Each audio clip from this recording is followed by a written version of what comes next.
Chicago Bears training camp practice number 9 in the books, but I am getting this video out to you guys super late, so I apologize for that. But we still got to talk about it, people. What is going on, y'all? Faiz Sports Style back at it with another video talking, of course, my NFL here to talk about the Chicago Bears. So if you're a Bears fan, please do subscribe to the channel. That is the best way to support me. Please make sure you're following me on my social media platforms, guys. As always, hit the bell icon so you're, in fact, notified every time I drop a new video. All right, so as I mentioned, I apologize, man. I'm getting this video out to you guys super late.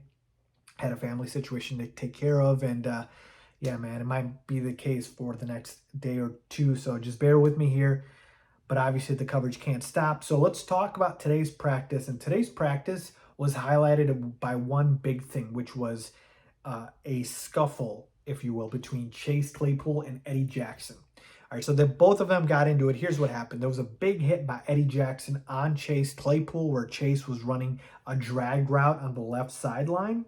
And basically, Eddie Jackson, kind of hit him, I think, while Chase was pretty much out of bounds. And Chase took exception to that, and he threw the ball at Jackson.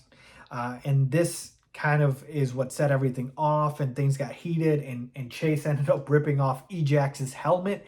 And they were still chirping back and forth even after the play was over. And it got to the point, man, where at one point Ryan Poles even had to step in and separate the two. So overall, man, fights at training camp, very common. Happens every single season, every single offseason.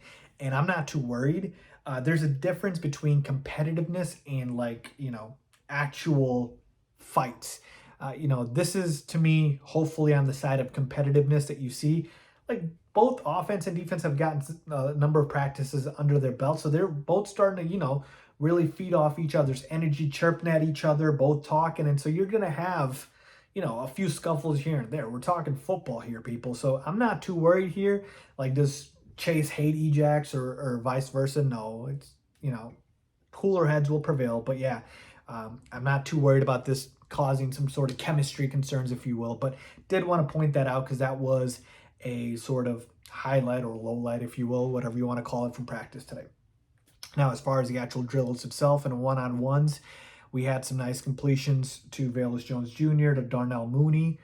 They both had completions or catches over.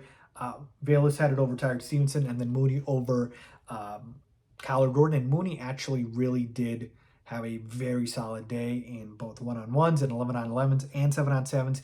Repeatedly, Justin Fields kept looking to him, and you love to see it, man, because the connection with DJ Moore has been there all throughout training camp, right?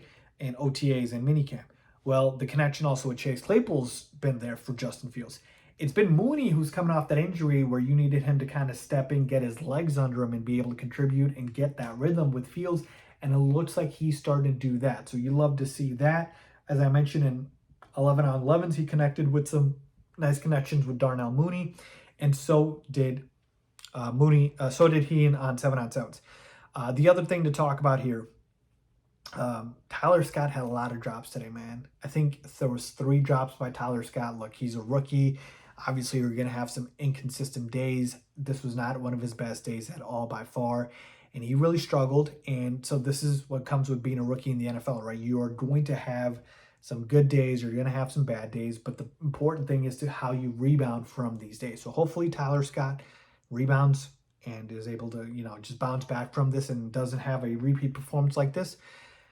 But, it is kind of expected. So other than that, the offense looked pretty solid today. Justin Fields, I think, had a pretty solid day. He's been looking for a lot of checkdowns, which he didn't do last year, and he did a lot of that today. And I really feel like this offense has won most of the days over the defense in terms of training camp. So yeah, he found Cole Kmet on a couple of nice balls as well. And so overall, it was a solid day for the offense. But yeah, man, that's all I got for you guys for training camp day number 9. Let me know what you guys think. Leave a comment down below as always.